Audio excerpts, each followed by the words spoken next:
Under purpose, programs been changed to services. Section 2, program options have been changed to educational services. And then midway through the paragraph, it is the policy of the school board, the changes of the school district. And then the addition is in section 3, which is just an additional component that's been put in there as a support for students who are choosing to leave and withdraw from school, just to remind them that there are other services available. Now, that could include an alternative high school experience, an alternative learning center experience. It could also include adult basic ed or GED services as well. So there's multiple different kinds of services that could possibly be involved there. And then the rest of it is just the language change from program to educational opportunities and educational services. So nothing substantive except for that one section 3A. And I like that addition. Any other comments or additions? Okay, 606. 606. So you'll see that there are some significant changes, not necessarily to the policy language, but in the procedural language that is embedded into this policy. This policy is the one that guides our selection of resources, our curriculum, core curriculum textbook resources, as well as our media center collections and our book collections that we use as specific supplementals. I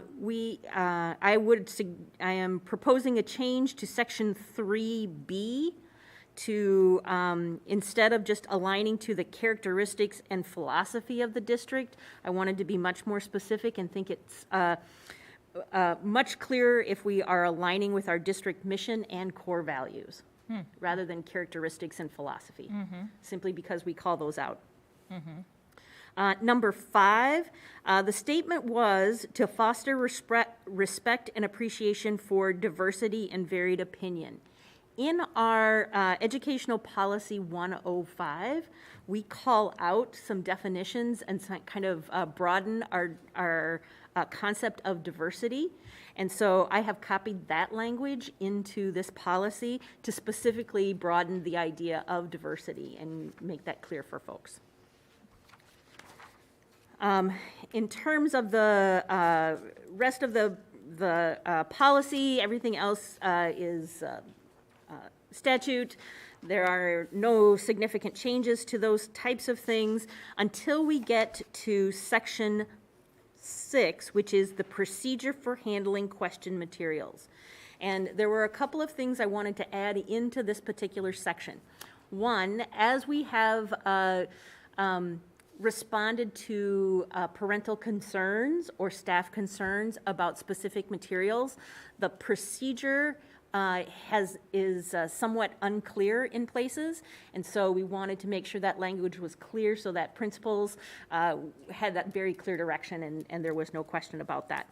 So in section 6A, one of the things that we have there are the steps 1 through 7, and we wanted that clarity of process, and more importantly, I wanted to include the language from Statute 120B.20, which is the statute for parental review that offers the option for alternative instruction, and making that very clear in this procedure as well. It was kind of hidden in that procedure, but it wasn't clear.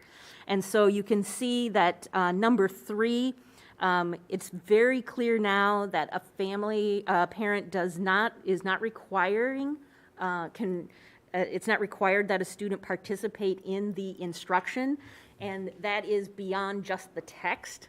So if there is instruction content that they want to, they have concerns about, they can request alternative instruction. And Statute 120B.20 kind of lays that out very specifically. But then And then there is a specific form, the alternative instruction request form, that is revised to then align with that statute. But I wanted that to be very, very specific in there. Then number 5, we wanted to be very clear that if the informal request concerns are not sufficient, or the alternative instruction does not meet the needs that the family is requesting, they can then move forward to the statement of concern form. And so, and that I have, I'm asking that it's a statement of concern about instructional resources rather than educational materials, so that it matches the language of the policy. So I'm just trying to bring that in alignment there. And then number 7 is the question that we've had over and over again, which is, what do you do with the materials? And the language we had in place there was a little vague. It says, the previous language was retain identified materials for use or place them in a reserved section of the school collection until review process is completed. There's no guidance there about when to do which. What? And what that access may look like.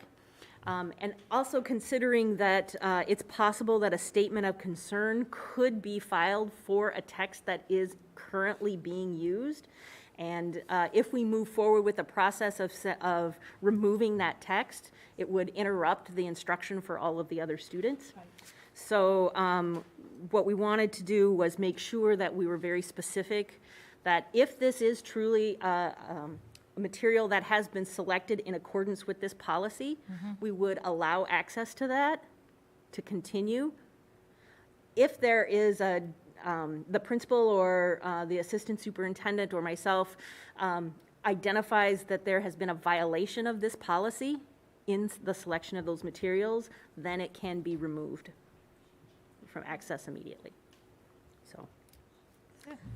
So that really was a clarity piece that I think folks were looking for. The rest of the changes are about the procedural, about the makeup of the committee itself and the language. I took issue with the word citizen and wanted to replace it with community member to make it clear that we want somebody who is part of our community, not someone who is outside of our community, but maybe a citizen from outside our group. So. And then the inclusion of the media specialist. Our media specialists are trained in the selection process, and they are making those selections for our media collections. And so it's important to have their voice as part of that group. Now, again, remembering that this does not limit the number of people or voices that can be on that committee, but it simply sets a minimum. So in some cases, we may reach out to even further voices and stakeholders to be included. Isn't there already kind of a committee formed that's doing this? I think there is. There isn't a permanent committee. Oh, Buildings may have a committee of folks that they lean on when they have those initial concerns, and it doesn't mean that they have to dissolve it and reform it into a new group. So buildings may have a select group of people that they are using that follow that process. So maybe I missed it. It used to be that state required a SASIAC committee in policy?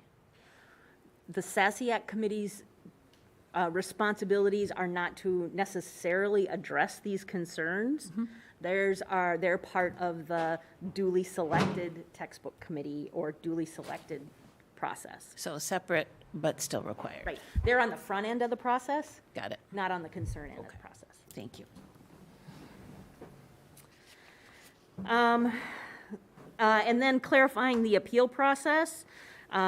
If they are not pleased with satisfied with the decision from the building, it can be moved then to the district level. If they are not satisfied with the district level, they can appeal that to the superintendent. If they are not pleased with the superintendent's result, then they can appeal directly to the board. And then one statement of concern that came up was that repeated challenges for the same text. And so just putting in a statement here that once it has been reviewed, unless there is something significantly new to be considered, the text materials will stand. for at least 3 years.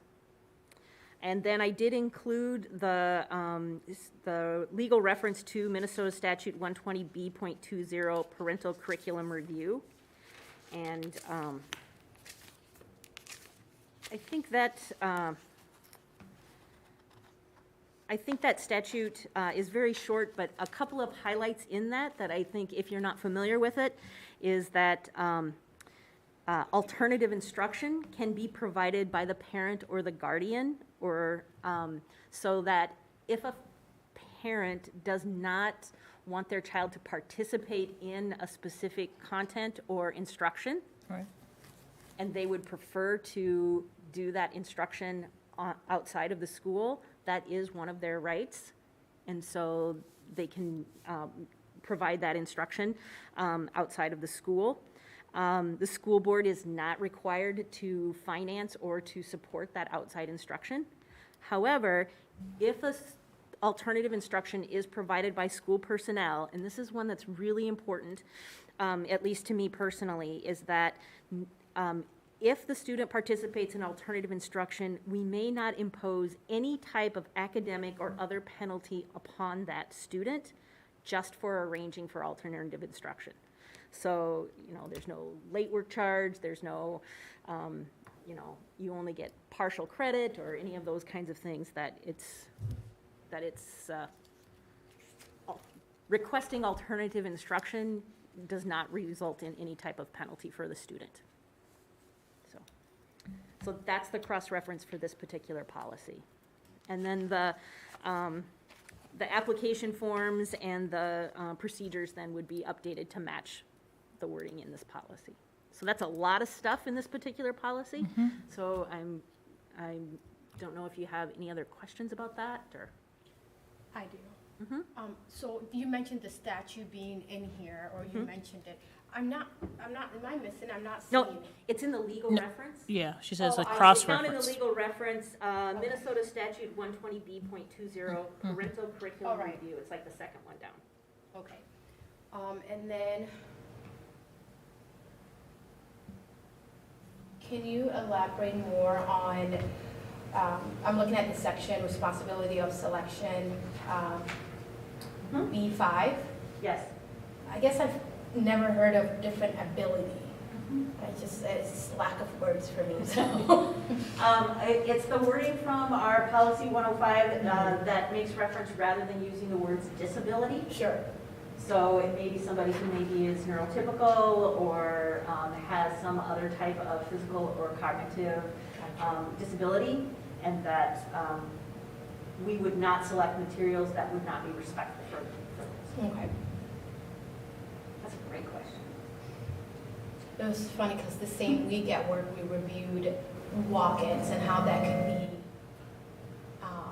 seen as being discriminative against people who are not able to walk. So we had to figure out another way to say walk-ins.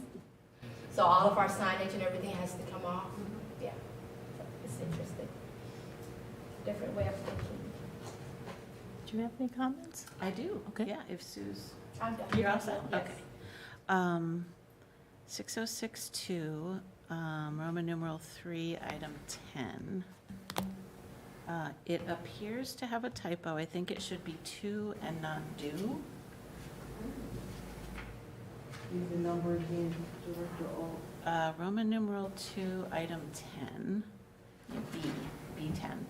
Do not censor or restrain instruction, and I think it, based on the structure of what came before it, it's probably to not censor.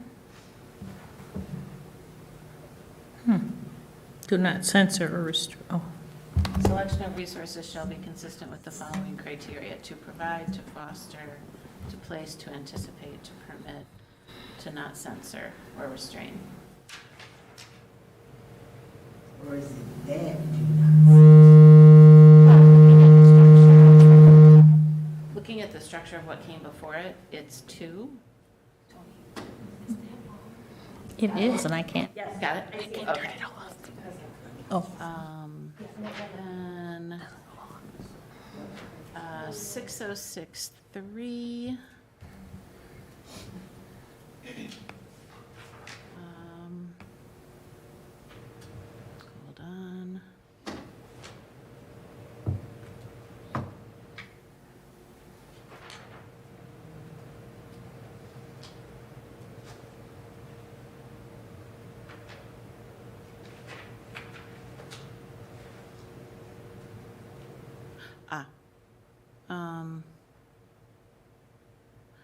maybe it's changed since I looked at it.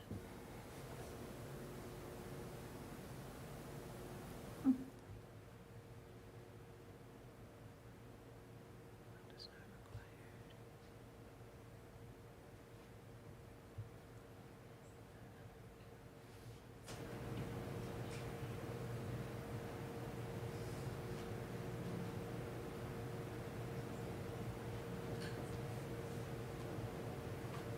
Okay. Oh, D. It's actually on 6064.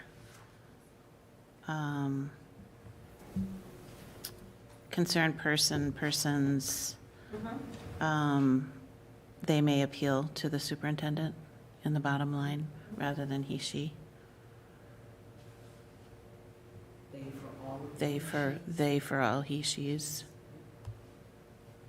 There's one under 6A3.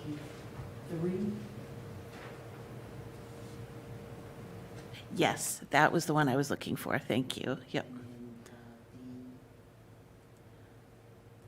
There's two. There were two. Yeah, it was, One in D and one in A. yep. Um, 6063A7.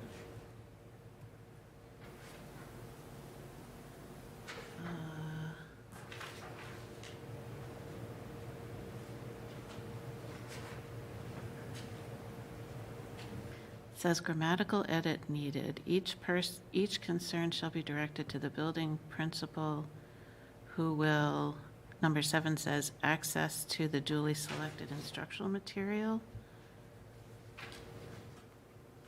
Where are you? That's what I'm trying to figure Oh, out. okay, I see.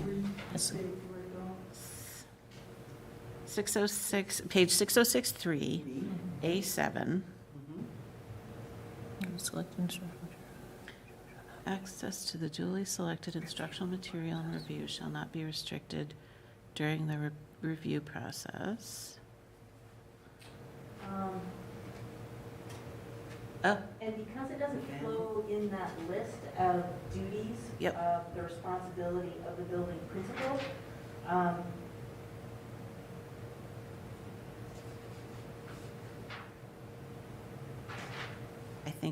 I think it was corrected since I first looked at it. Oh, and then cross-reference 105 equity, access and excellence. This would be a good one for that.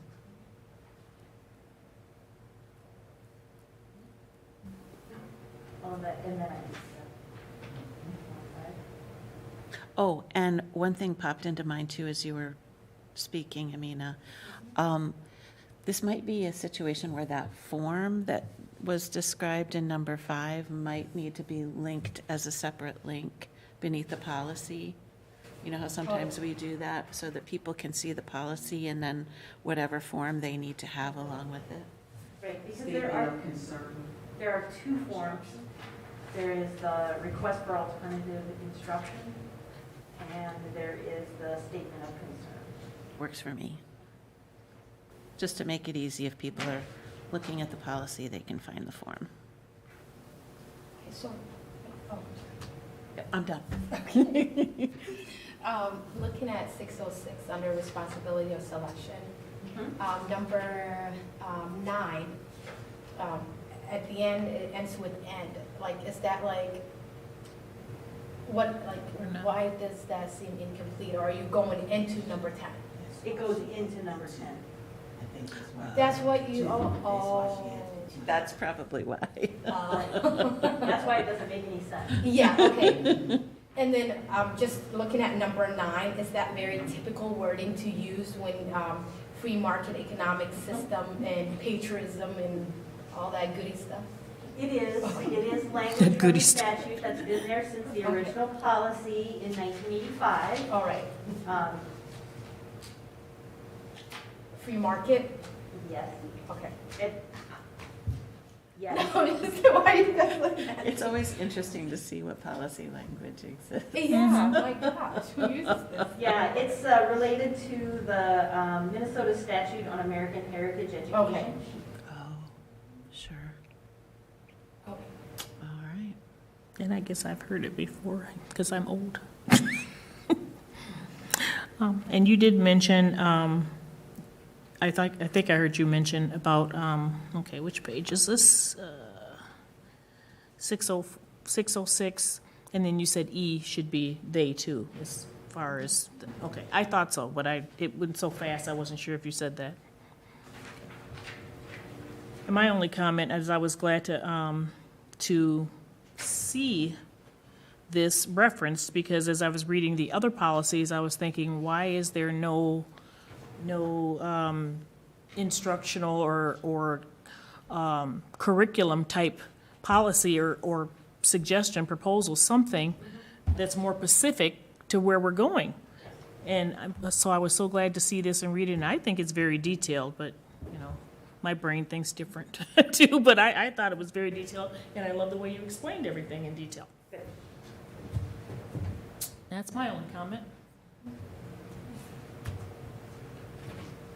Are we done with that one? Yeah. Okay, moving on to, I believe it's 607, let me check. 609. 09. So MSBA is suggesting some changes in language here in section 3, number 4, A4. And it's just simply perhaps some clarification, because it does make reference to statements 1, 2, and 3, where it says, notwithstanding the foregoing guidelines, making that reference to 1, 2, and 3, but then offers the same rights as before and requires us to do an annual notice. So it will be included in the school handbook as an option. And then B is a new statement. It just simply grants us the authority to come up with additional guidelines for It's relative to teaching. religious observance and religious statements. So those may be procedural guidelines that may include guidelines for signage or guidelines for other types of things like that, so that the superintendent is able to come up with additional guidelines as needed. So is that like the additional addendum that might be with this policy, or? Right, if we had one, Sure. we would put that, it would be an addendum to this policy. Okay. It doesn't require us to have that. Right. It just simply allows us to do that.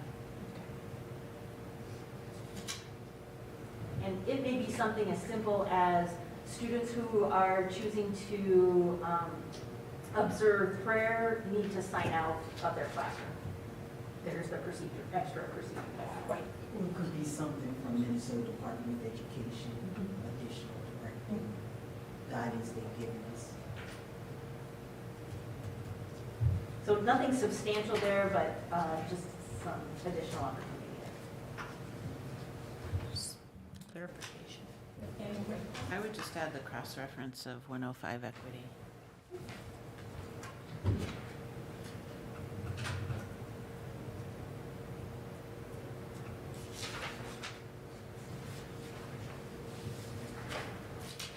Okay, any other changes or comments or suggestions? Okay. 533, wellness.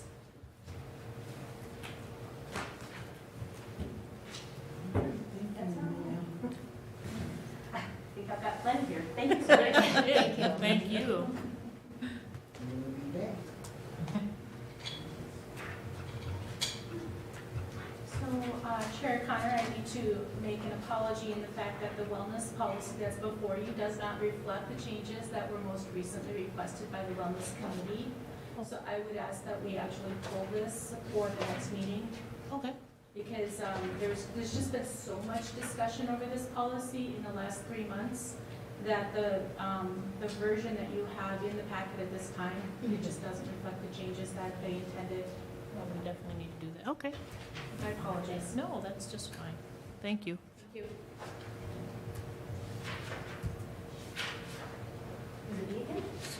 So Just when you thought you. This one's easy. we just need to jot that down. Hang on one. 5:33. Okay. All right, and then we are now on.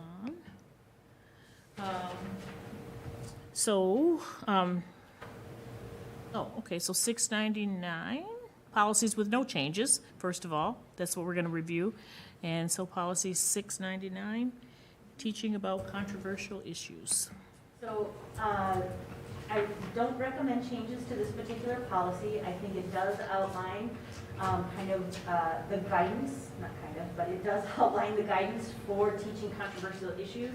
Some things I'd like to highlight from that particular policy that I think are very strong is, one, it does indicate that that the purpose for having controversial topics in school is to support students in their critical thinking and to recognize that those skills need to be developed and that people have varied opinions about specific topics, and how do we respectfully examine those topics. Secondly, that it does protect teachers when a topic comes up in a classroom that is not part of the content, but comes up as part of a discussion. And that teachers then, educators are able to address that in the classroom and be able to model and demonstrate how we deal with controversial issues. So it doesn't ban topics from our classroom. It does support the idea of student voice so that students are able to explore those topics and to share those. And it is then the responsibility of the professional educator to turn that into an educational moment and model how we deal with differences and varied opinions. So important. That's just a basic, important part of education, especially these days and moving forward. So the policy really does not need to be significantly changed. Comments? I just had a question. How much, what kind of professional development is given to teachers to help them moderate what can be really challenging discussions in the classroom? So a couple of different things that we use, especially at our secondary level, is that our avid discussion procedures and protocols offer some very clear ways for controversial topics, starting from as simple as in middle school creating sentence stems on how do I disagree. So a teacher would provide those sentence stems and work with students in the classroom so that when a topic comes up to say, I disagree with this because this, or I want to add this to this particular topic. And so those sentence stems help create that academic response and academic language for them. All the way to high school, where we continue to teach students how to participate in Socratic seminar and follow other types of discussion protocols from our training in adaptive schools. And so very clear discussion protocols. How do we make sure that we are bringing all the voices into the room? And it could be something as simple. I heard a teacher today, when I was in their classroom today, offer talking chips. So even if it is a controversial issue and I have a lot of things to say, this teacher then says, here are your 2 talking chips. You get to contribute this many times, and you get to contribute this many times. No voices are overshouted. And then once everybody has had a chance to contribute, then others can then move in and add additional comments. So there are multiple protocols that we use from adaptive schools and from our AVID strategies and from our CPSS guidelines. So we really try to create those very distinct pieces, and we demonstrate those and model those in our own professional development and use those strategies with our teachers so that they can see it, practice it, and take it to their classroom. Awesome, thank you. Director, I would also add that we have some teachers who have more in-depth professional development and experience our social studies teachers. And there have been times, most recently, with many issues that are controversial, that they have actually provided professional development to their colleagues because it is their work. History, government, many of their topics. So they have more of an expertise, and so they will step up and help their colleagues too. When if their issues come up or they feel uncomfortable, they'll add their piece. We've had to rely on them to help us with our district response on some issues, so that's another way. And I was gonna add to what you mentioned about the AVID program. I don't remember how many hours it was, but it's a lot of online learning and classes, and, it's like a college class. So it's very, involved. Very thorough. And I would also add that the work that is happening too in promoting restorative circles also brings a protocol of active listening in a way that we may not have had in our, way back in our discussion protocols in the day when anybody who raised their hand could say whatever. So restorative circles are now K-12? We have people trained at K-12, yes. Okay. Any other comments or questions? On 699? Okay, then we will move on.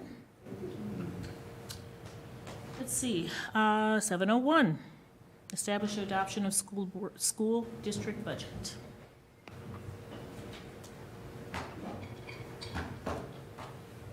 This policy is an annual review policy, and the policy before you has no suggested changes to it, either from MSBA nor from us. So it is simply a review of this policy with no changes. Questions or comments from the committee? I just had two suggested additions. One was under Roman numeral 2. Actually, I think they both are under Roman numeral 2.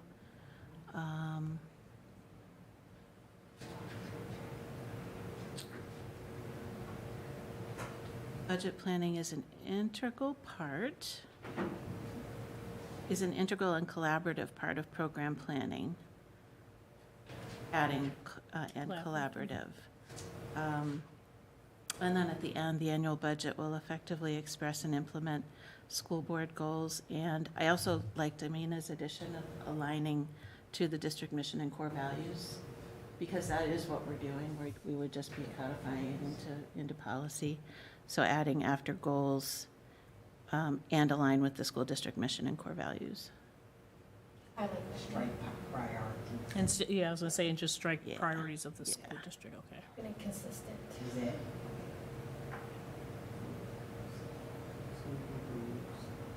In line.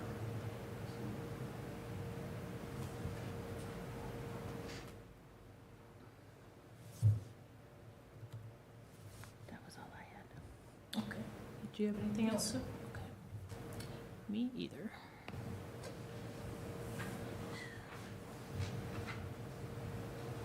Okay. So, if there are no other additions or comments, we're at the consent or action items.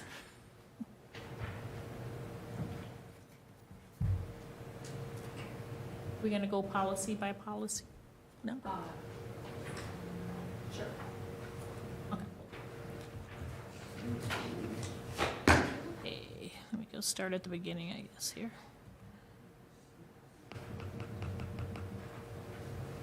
Sorry, my cursor's not wanting to cooperate here. They do that. They do that at the. Yeah, I mean, it's just like, okay, And here. sometimes out of the screen. Yeah, it's like, where are you? Okay, so, okay, for policy 546, early admission to kindergarten. Is that Consent. consent? That's a consent. Consent Consent. or return. That's Depends on what she finds. Oh, Yeah. so So it's, what is it? Consent or return, It's gonna be returned, isn't it? well, depending on what she finds. Oh, is she going to look at If the some? cross-reference to the That's Right, open okay, so then enrollment has that's, it, we'll just do consent. then it's gonna, oh, okay. At that time, yeah. So we can't determine right now. They will come back. Got it. Okay, 604, instructional curriculum. 603, I'm sorry, did I miss one? Yes. I'm sorry, 603, curriculum development. consent. So consent, okay. 604, that's consent. You're so good, you know. 605. So 605 is, that was a new business, so. Okay, so that's gonna be, oops, we have to return that. 606, First new reading. business, First reading. Yeah. first reading. First Okay, reading. that's the term we should use instead of Yes, new business? yes. Okay, thank you. Mhm. 609, religion, that's new business, so that's first reading. That could be consent. I thought it was Consent? I should have wrote that as a, that's what I did before, I kind of wrote it as I went along, but then why didn't I do that? I'm gonna do that next time. If all we're changing is the cross-reference, Yeah, and then we don't need, yeah, then it's just it could be consent. consent. Okay. And let's see, so that was 606, right? Okay. 609. That was 609, okay. 533, Coming No, back. Return. definitely trying to- yeah, return to the committee. Okay, and then the policy with no changes, that's, just consent for 699, 701, and that's. 701 would be first reading. 701 would be first reading, establish adoption of school district budget. I thought there were no changes to that. Well, that's first reading. That's the addition. Or was- That's right. You're right. Okay, Sorry. okay. And before Needed we, to add. Well, even if, I'm exactly. just playing these, I love you. in my language, and I did. But so if they just change those things, they still have to come back to us with that, with those few little changes you did? First reading, it goes on the next agenda as a first reading Did for you the just- board. Yeah. Okay, okay. Because I think there was only like 4 words you changed. Okay. Okay. First reading? I mean, it's a judgment call. It could be consent. My feeling would be it's about the budget, so you kind of want the visibility to have the discussion about the changes. But, again, it definitely is a judgment call. Because we can't really, let me check this, let me see something. Okay, yeah, because it's not a, it's budget and it's not MSBA, so, okay.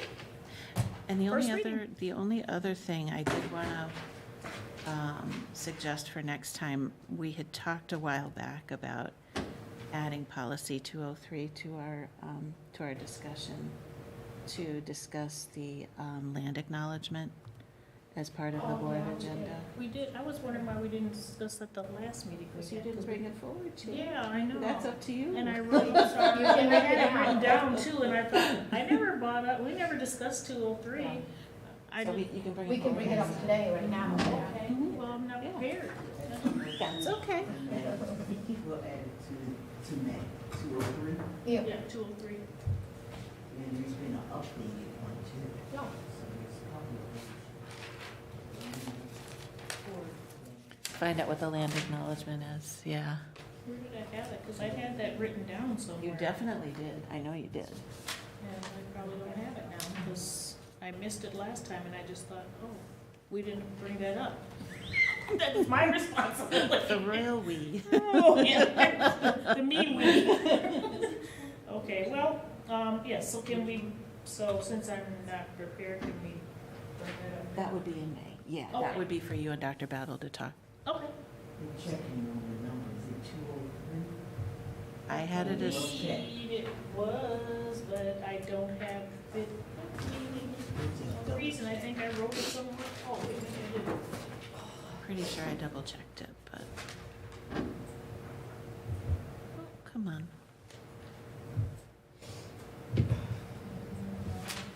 Seem to have it. Wasn't 208. It's the agenda. 203 is, School board meeting agenda, 203-5. It's either 203-2 or 203-5.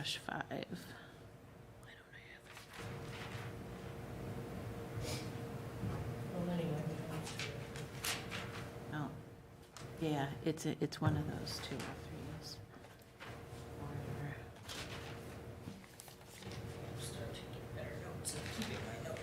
Oh, yeah, it's 203, it's 203-2. Yep. Sorry about that.